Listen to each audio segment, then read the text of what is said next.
Hello friends, welcome to my YouTube channel Sawan field. इस lecture में हम बात करने वाले हैं सब्जेक्ट वर्ब एग्रीमेंट का एक आखिरी टॉपिक।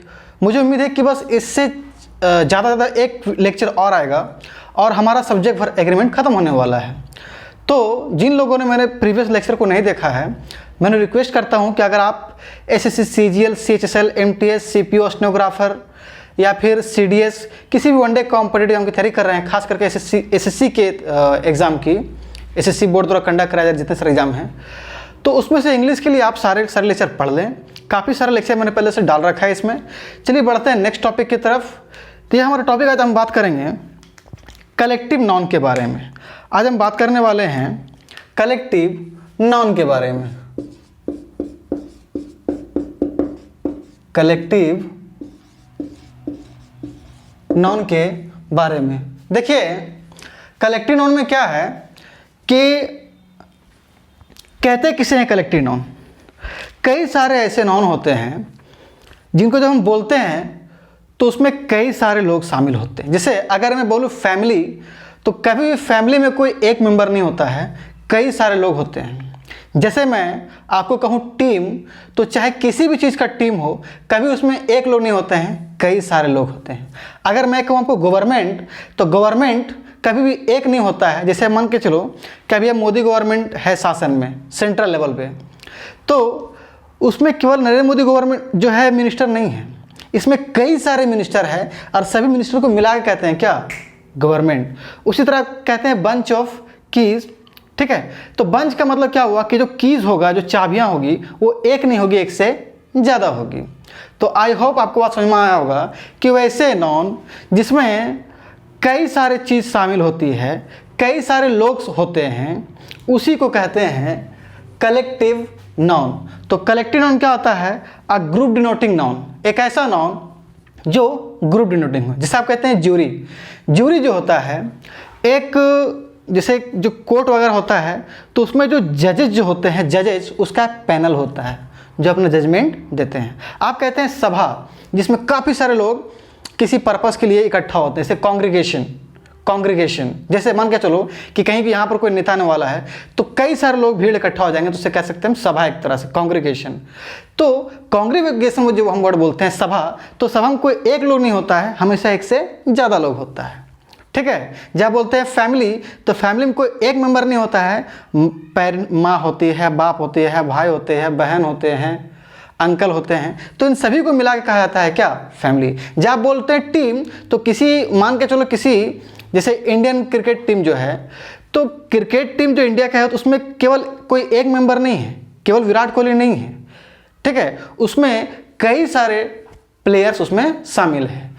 तो ऐसे नाउन जिसको बोलने से उसमें कई सारे व्यक्तियों के बारे में, चीज़ों के बारे में पता चले, मतलब वो ग्रुप डिनोटिंग हो, उससे कई सारे चीज़ों के बारे में पता चले, कई सारे लोगों के बारे में पता चले, उसे कहते हैं कलेक्टिव नाउन। जैसे अगर मैं एग्जाम्पल लिख दूँ तो मुझे कहने में कोई दिक्कत नहीं है, गवर्नमेंट। गवर्नमेंट क्या है मेरे प्यारे दोस्तों, तो गवर्नमेंट जो है एक कलेक्टिव नाउन है। गवर्नमेंट क्या है मेरे प्यारे दोस्तों, ये एक कलेक्टिव नाउन है। इसी तरीके से गवर्नमेंट के आगे आप कह सकते हैं ज्यूरी। ज्यूरी से हमारे यहाँ में काफ़ी सारे सवाल आते हैं। ज्यूरी क्या होता है कि जो कोर्ट, जो हाई कोर्ट है या फिर जो भी कोर्ट है, तो कोर्ट के जजेस का जो पैनल जो होता है, जो समूह होता है, जिसमें तीन जजेस मिल करके जो फैसला सुनाते हैं, तो उसे कहते हैं ज्यूरी। इसी तरीके से मैं कह सकता हूँ फैमिली। क्या कह सकता हूँ मैं, फैमिली। तो फैमिली भी क्या है मेरे प्यारे दोस्तों, तो फैमिली भी एक कलेक्टिव नाउन है। उसी तरीके से मैं कह सकता हूँ congregation,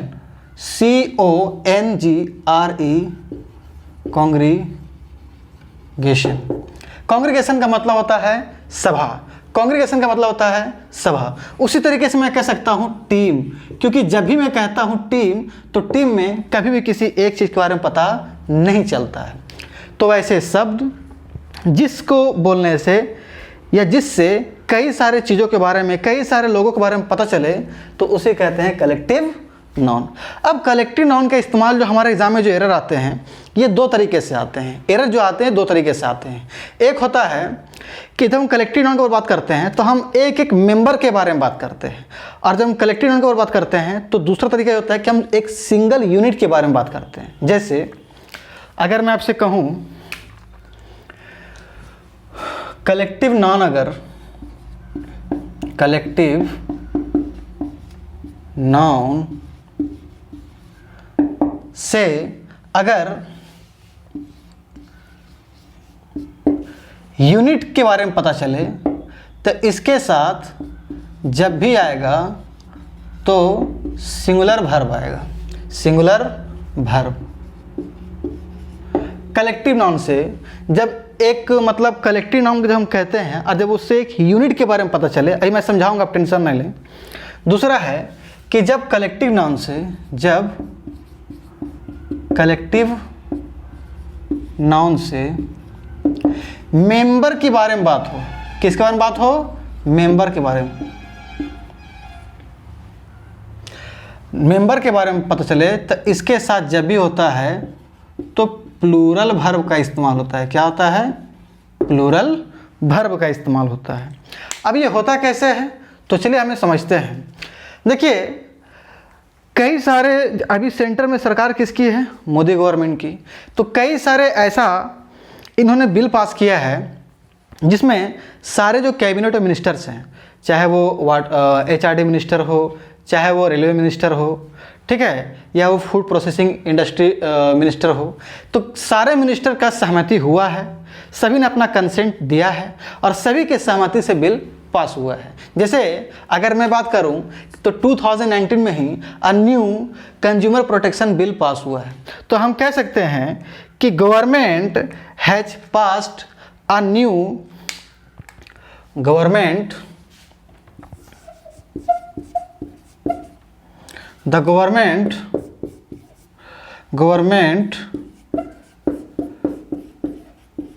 has oblique have passed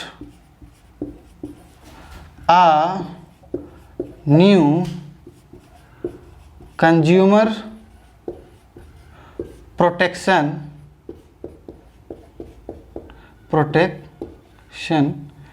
bill. देखिए बिल तब तक कहलाता है जब तक वो पास नहीं हो जाता है। जब बिल पास हो गया तो वो फिर एक्ट बन जाता है, कानून बन जाता है, ठीक है।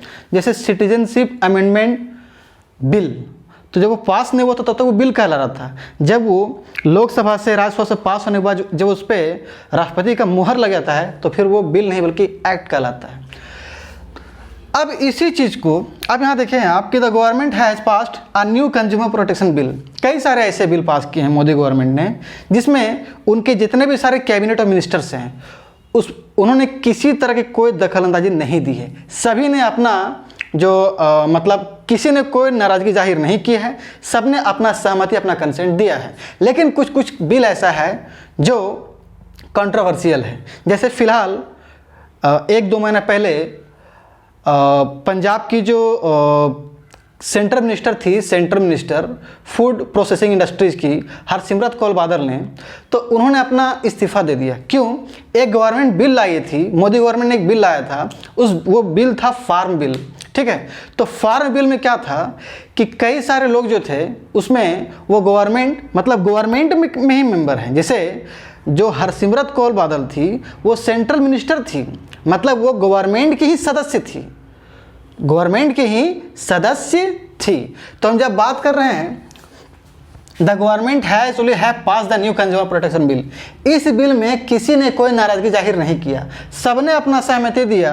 तो जब हम बात करते हैं कि government has only has pass the new consumer bill, तो इसका मतलब ये होता है कि हम पूरा गवर्नमेंट को जो कि कलेक्टिव नाउन है उसको हम यूनिट के तौर पर ले रहे हैं, मतलब सभी ने अपना सहमति दिया। तो हम सभी का हम बात कर रहे हैं तो एक सिंगल यूनिट के तौर पे हो गया वो, और जब वो सिंगल यूनिट के तौर पे हो गया तो उसके साथ सिंगुलर वर्ब का इस्तेमाल होगा, ठीक है। उसके साथ जब भी होगा तो सिंगुलर वर्ब का इस्तेमाल होगा। लेकिन मेरे प्यारे दोस्तों, मैंने जैसे भी जस्ट कहा कि अभी जो बिल जो आया था फार्म बिल, तो उस पर गवर्नमेंट में जितने सारे मेंबर थे, गवर्नमेंट में मेंबर होने मतलब ये है कि जितने सारे सेंट्रल मिनिस्टर थे, तो उसमें से कुछ सेंट्रल मिनिस्टर ने अपनी नाराज़गी जाहिर की, जैसे हरसिमरत कौर बादल। तो इसका मतलब ये हुआ कि वो बिल जो पास हुआ तो उसमें क्या था, सभी ने अपना नाराज़गी जाहिर नहीं किया। तो इसका हम लोग कह सकते हैं यहाँ पर कि द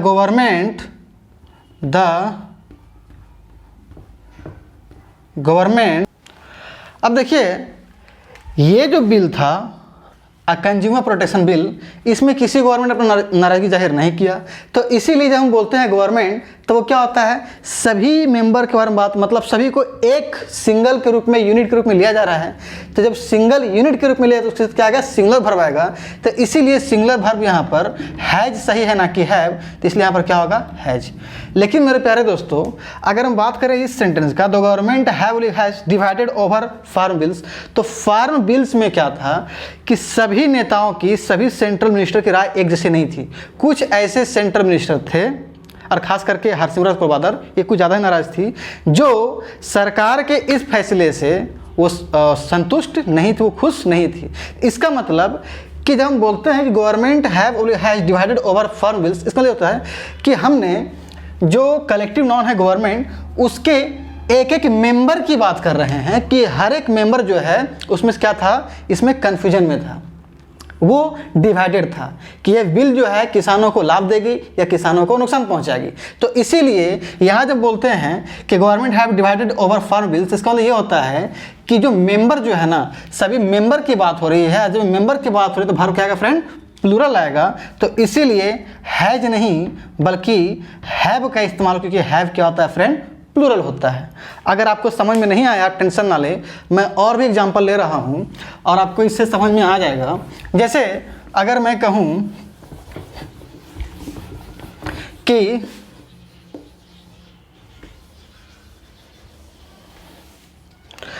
टीम जो है, टीम मान के चलो कि इंडियन क्रिकेट टीम ने बहुत अच्छा खेला, वर्ल्ड कप में मैच जीत गया, और the team were given medals. The team were given medals. मान के चलो टीम ने अच्छा खेला और टीम के जो मेंबर हैं उन सभी को मेडल्स मिल रहा है। अब जरा सोचो कि जब मेडल्स मिलेगा तो पूरा टीम को एक मिलेगा या फिर टीम के अलग अलग मेंबर को मिलेगा। तो जब हम कहते हैं कि मेंबर को टीम मतलब मेडल मिल रहा है, तो इसका मतलब ये हुआ कि जब हम कह रहे हैं टीम कलेक्टिव नॉन, तो हम मेंबर की बात कर रहे हैं कि मेडल्स जो मिला, मेडल्स प्लूरल है तो हर एक एक मेंबर को मिला। आज जब हम मेंबर की बात कर रहे हैं तो ये वर्ब क्या हो गया फ्रेंड, प्लूरल।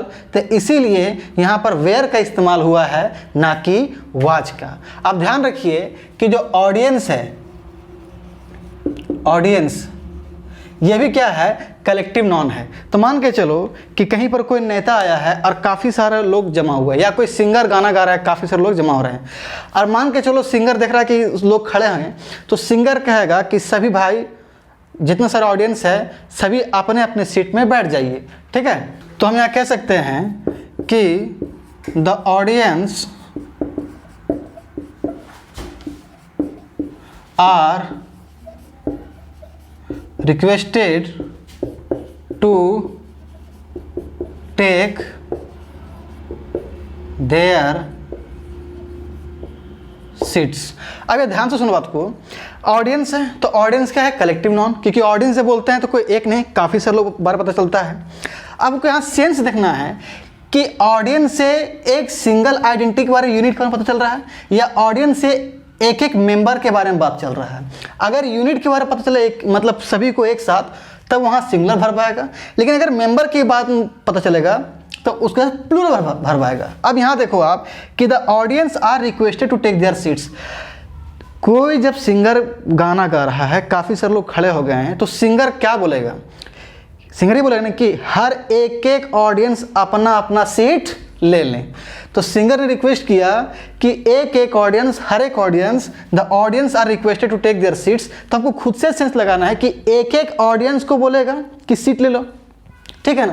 तो इस केस में क्या हो रहा है वो कि हर एक मेंबर के बारे में बात कर रहा है, और जब हर एक मेंबर के बारे में बात कर रहा है तो ये क्या हो गया फ्रेंड, प्लूरल वर्ब हो गया। और जब ये प्लूरल वर्ब हो गया है तो इसीलिए यहाँ पर आर आया है, ना कि इज। उसी तरीके से टीम में अगर मेडल्स दिया जाए तो टीम में एक एक हर एक खिलाड़ी को मेडल्स दिया जाएगा। टीम में अगर मेडल्स दिया जा रहा है तो हर एक खिलाड़ी का क्या मेडल दिया जाएगा, पहनाया जाएगा। तो इसका मतलब जब हम टीम बोलते हैं तो उसको हम सभी को कलेक्टिवली नहीं ले रहे हैं, एक यूनिट के से नहीं ले रहे हैं, बल्कि हम मेंबर की बात कर रहे हैं कि हर एक मेंबर को टीम जो है क्या करेगा, मेडल पहनाया जा रहा है, मेडल दिया जा रहा है। तो इसका मतलब ये हुआ कि यहाँ टीम से हम मेंबर के बारे में बात कर रहे हैं, ना कि उसको एक सिंगल यूनिट के तौर पर ले रहे हैं। और जब मेंबर के बारे में बात करें भर के आगे फ्रेंड प्लूरल आएगा, तो इसीलिए यहाँ पर वेयर का इस्तेमाल हुआ है, ना कि वाज का। ठीक है।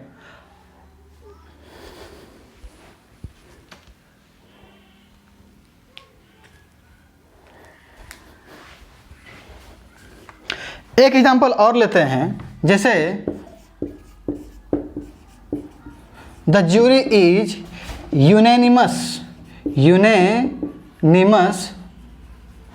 in its decision।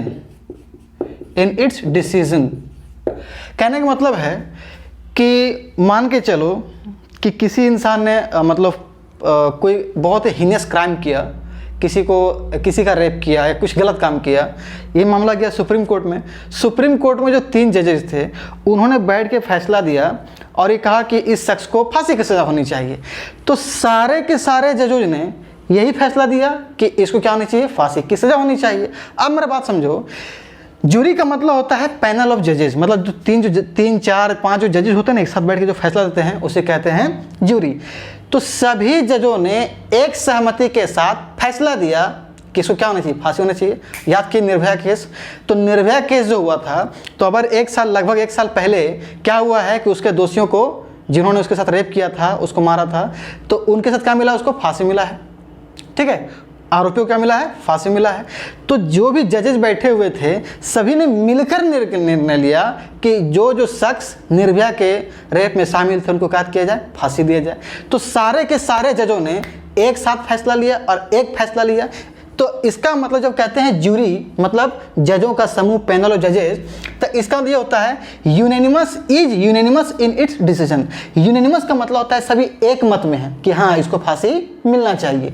तो सभी को जूरी जब बोल रहे हैं हम, तो एक यूनिट के तौर पर इस्तेमाल कर रहे हैं कि हम एक एक मेंबर के बारे में बात कर रहे हैं, एक एक जजेस के बारे में बात कर रहे हैं, नहीं, हम सभी जितना सारे जजेस का एक साथ बोल रहे हैं कि सभी जजेस ने दिया फैसला कि हाँ इसको फांसी होना चाहिए। अगर मान के चलो यही होता कि नहीं, कुछ जज बोलते हैं कि नहीं इसको फांसी होना चाहिए और एक बोलते हैं नहीं होना चाहिए, तो जूरी क्या हो गया, डिवाइड हो गया। कई सारे ऐसे इंडिया में नहीं, यूएस में भी कई सारे ऐसे मुद्दे आए हैं जिसमें जूरी में भी कई सारे डिसीजन पे जो है ये लोग खुद डिवाइडेड हो गए हैं। 2 जज बोला नहीं इसको सज़ा मिलना चाहिए, एक बोला नहीं मिलना चाहिए, 2 बोला कि नहीं कानून पास होना चाहिए, एक बोला कानून पास नहीं होना चाहिए। तो मुझे उम्मीद है कि जब जूरी हम बोल रहे हैं तो इसका मतलब यह हुआ है कि सभी ने मिलकर एक डिसीजन लिया, एक मत से। यूनैनिमस मतलब एक मत, सभी ने बोला कि हाँ इसको फांसी होनी चाहिए। तो इसका मतलब हम एक एक जजेस की बात नहीं कर रहे हैं, बल्कि सभी को हम एक सिंगल यूनिट के तौर पे ले रहे हैं, सभी को हम एक साथ ले रहे हैं। तो उसके साथ सिंगुलर वर्ब होना चाहिए, इसलिए क्या है फ्रेंड, सिंगुलर वर्ब इज। तो आई होप आपको ये चीज़ समझ में आया होगा।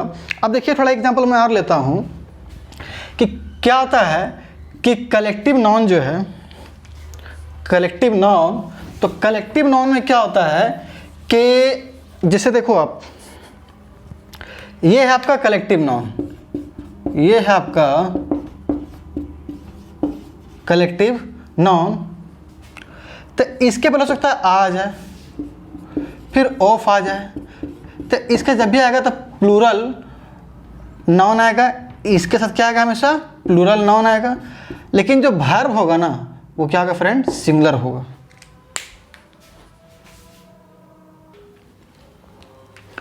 देखिए इसमें एक और फॉर्म को याद रखना है कि कलेक्टिव नाउन के पहले अगर अगर आ जाए तो आपको कंफ्यूज नहीं होना है। अगर कलेक्टिव नाउन के पहले अगर ए आ गया तो कलेक्टिव नाउन के पहले फिर ऑफ आएगा, ठीक है, और फिर प्लूरल नाउन आएगा, लेकिन वर्ब क्या होगा फ्रेंड, सिंगुलर। मैं आपको इसका एक एग्जांपल दिखाता हूं, जैसे a bunch of flowers a bunch of flowers, a bunch of flowers is oblique are lying on the table, is oblique are lying on the table। ध्यान से देखिए सेंटेंस को, देखिए है क्या कि आ और बंच क्या है, कलेक्टिव नाउन। कैसे पहचाने कि जब भी बंच होता है, bunch of keys, bunch of flowers, तो उसमें कोई एक फूल नहीं होते, एक से ज़्यादा फूल होते हैं। उसमें कोई एक चाबी नहीं होती, एक से ज़्यादा चाबियाँ होती है। तो इसीलिए ये एक ऐसा नाउन है जिसको बोलने से एक से ज़्यादा चीज़ों के बारे में पता चल रहा है, इसलिए क्या हो गया, कलेक्टिव नाउन। फिर क्या आ गया, ऑफ। फिर प्लूरल नाउन रहेगा, इसीलिए फ्लावर्स आया है, ना कि फ्लावर। लेकिन वर्ब क्या रहेगा, सिंगुलर। क्यों? क्योंकि वर्ब जो होता है ये इससे डिसाइड होता है, ना कि प्लूरल नाउन से। अब यहाँ ये आ बंच, फ्लावर से वर्ब डिसाइड नहीं होगा। इस सेंटेंस का सब्जेक्ट कौन है, एक बंच, तो बंच एक है, सिंगुलर की प्लूरल सिंगुलर, तो वर्ब सिंगुलर की प्लूरल सिंगुलर। तो इसीलिए इज सही होगा और आपका जो आर है वो क्या करें, इसका काट दें आप। फ्रेंड्स बढ़ते हैं नेक्स्ट टॉपिक की तरफ। हमारे नेक्स्ट टॉपिक है वो है नन। देखिए नन का मतलब होता है कोई नहीं।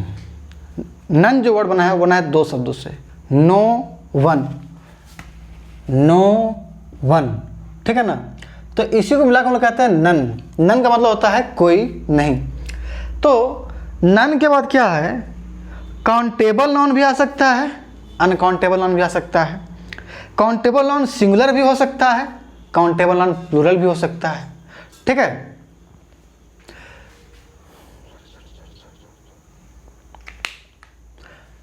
सो फ्रेंड्स अब हमने शुरू किया है नन। देखिए नन का मतलब होता है कोई नहीं। नन को कह सकते हैं नो वन, मतलब कोई नहीं। अब नन के बाद जब नन का मतलब कोई नहीं होता है तो आप देखें ऑल का मतलब होता है सभी, तो ऑल ऑफ, ऑफ लगाने में क्या आता है, प्लूरल नाउन। तो all of students, all of the teachers, all of the doctors, all of the engineers, मतलब या some of the teachers, most of the dancers. तो ऑल, सम, मोस्ट, इनके बाद जब ऑफ लगा देते हैं तो आने वाला नाउन अगर काउंटेबल है तो क्या होता है, हमेशा वो प्लूरल होता है। तो ठीक इसी तरीके से नन ऑफ के बाद अनकाउंटेबल नाउन भी आ सकता है, अनकाउंटेबल नाउन, या फिर काउंटेबल नाउन भी आ सकता है। अनकाउंटेबल नाउन क्योंकि सिंगुलर होता है इसीलिए इसका तो प्लूरल बनता नहीं है, तो इसीलिए इसके साथ सिंगुलर वर्ब का इस्तेमाल होता है। लेकिन जो काउंटेबल नाउन होता है तो जिस तरह से ऑल के बाद ऑफ लग जाए, ऑल ऑफ स्टूडेंट्स, सम के बाद ऑफ लग जाए, सम ऑफ द टीचर्स, मोस्ट के बाद ऑफ लग जाए, मोस्ट ऑफ द डांसर्स, तो ऑफ लगने के बाद क्या होता है, नाउन क्या जा रहा है, प्लूरल, अगर काउंटेबल हो तो। इसी तरीके से नन के बाद अगर ऑफ लग गया है तो अगर काउंटेबल नाउन है तो कैसा होगा, वो प्लूरल। लेकिन यहाँ कन्फ्यूजन है, वर्ब कैसा होगा, वहाँ तो वर्ब का प्लूरल था लेकिन यहाँ वर्ब कैसे होगा। तो नन के बाद अगर प्लूरल काउंटेबल नाउन अगर आ जाए तो ये इसमें काफ़ी ज़्यादा इसमें कॉन्ट्राडिक्शन है।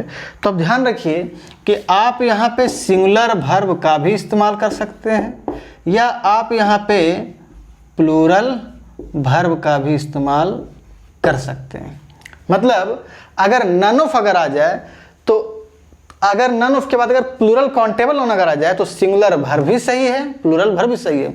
लेकिन नन ऑफ के बाद अगर अनकाउंटेबल नाउन अगर आ जाए तो केवल सिंगुलर वर्ब होगा।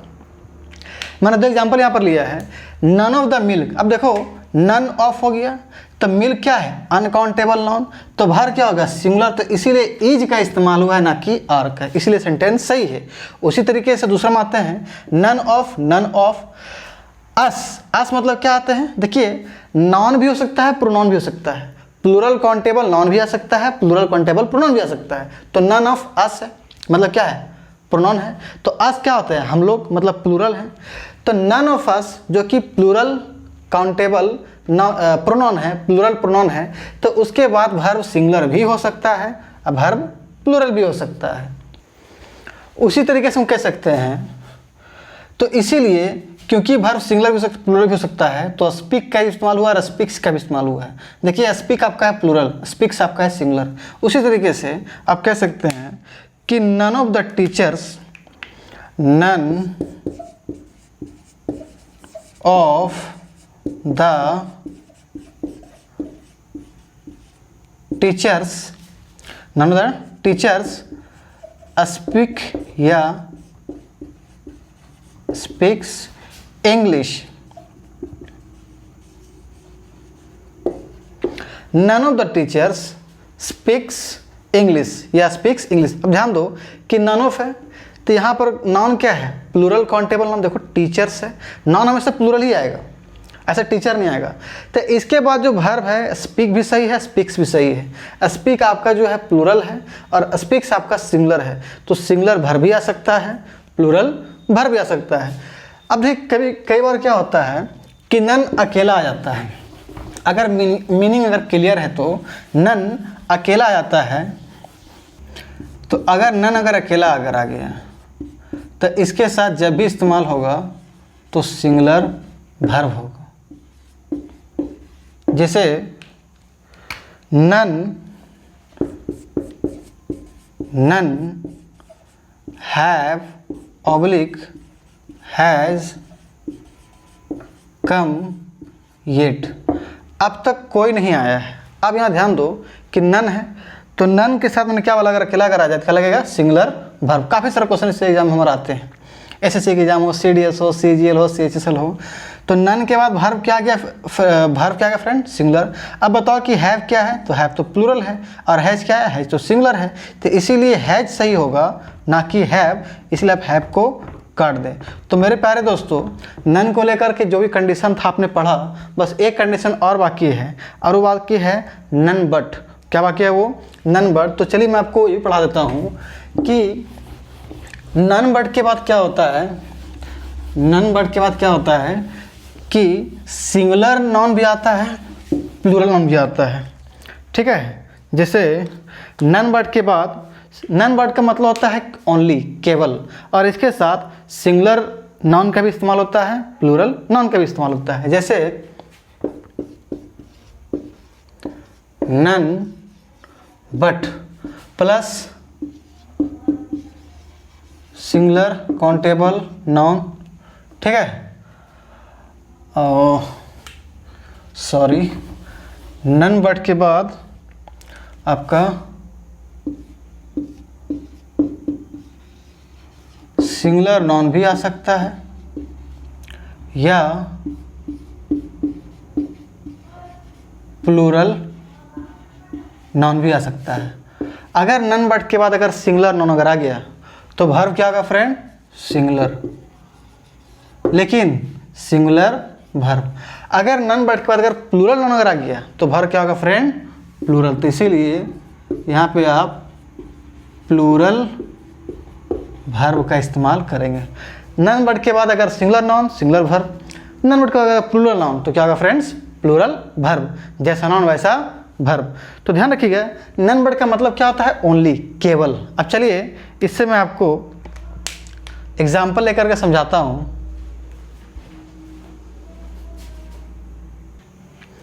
अब इसके एग्जाम्पल देखें आप। जैसे अगर मैं कहूँ कि none but my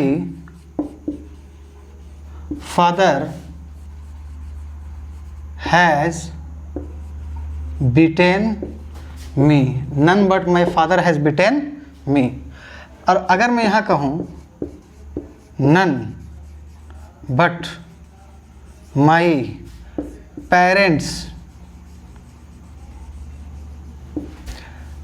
have beaten me. ध्यान दो यहाँ पे कि नन बट के बाद, नन बट को क्या होता है, ओनली, केवल। तो केवल मेरे पिताजी ने मुझे मारा। तो नन बट के बाद क्या आ गया, सिंगुलर नाउन, माय फादर। तो वर्ब भी क्या हो गया, सिंगुलर। तो हैज क्या है, सिंगुलर वर्ब। तो इसीलिए सेंटेंस सही है। दूसरा हम आते हैं नन बट माय पेरेंट्स। देखिए पेरेंट्स का मतलब माता पिता दोनों होता है, इसीलिए प्लूरल है। तो नन बट माय पेरेंट्स। तो अगर नन बट के बाद प्लूरल नाउन अगर आ जाए तो वर्ब क्या होगा फ्रेंड, प्लूरल। तो इसीलिए none but my parents have beaten me. Have क्या है, प्लूरल। हैव क्या है, प्लूरल। और हैज क्या है फ्रेंड, सिंगुलर। क्या हैज, सिंगुलर। तो इस क्योंकि यहाँ पर नन वर्ड के बाद माई फादर सिंगुलर नाउन का इस्तेमाल हुआ था, इसलिए वर्ब भी सिंगुलर आ गया। और यहाँ पर नन वर्ड के बाद my father my parents plural verb का प्लूरल नाउन का इस्तेमाल हुआ, इसलिए वर्ब क्या आएगा फ्रेंड, प्लूरल आएगा। बहुत बहुत शुक्रिया हमसे जुड़ने के लिए, इसे आप नोट कर लें। ये काफ़ी आपके एग्जाम में वीवीआई है और आपके अपकमिंग जो एग्ज़ाम है एसएससी जेई का भी वैकेंसी रिक्रूटमेंट आ गया है और कई सारे एग्जाम अब होने ही वाले हैं। काफ़ी सारा इससे क्वेश्चन आपका आएगा, मैं आपको गारंटी के साथ बोल सकता हूँ।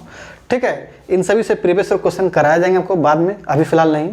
तो आप, मुझे उम्मीद है कि आपको समझ में आ गया होगा। वीडियो को जितना ज़्यादा हो सकता है आप लाइक करें, शेयर करें। हो सकता है कि आपको वीडियो पसंद आ रहा हो और आपके रिलेटिव में बहुत सारे लोग ऐसे हो जो जनरल कंपटीशन की तैयारी कर रहे हो, तो उन्हें भी वीडियो को शेयर करें, उन्हें बताएं इस वीडियो के बारे में और ज़्यादा से ज़्यादा सब्सक्राइब करने के कहें, चैनल को लाइक करने के लिए कहें। बहुत बहुत शुक्रिया, बहुत बहुत शुक्रिया। मिलते हैं नेक्स्ट लेक्चर में।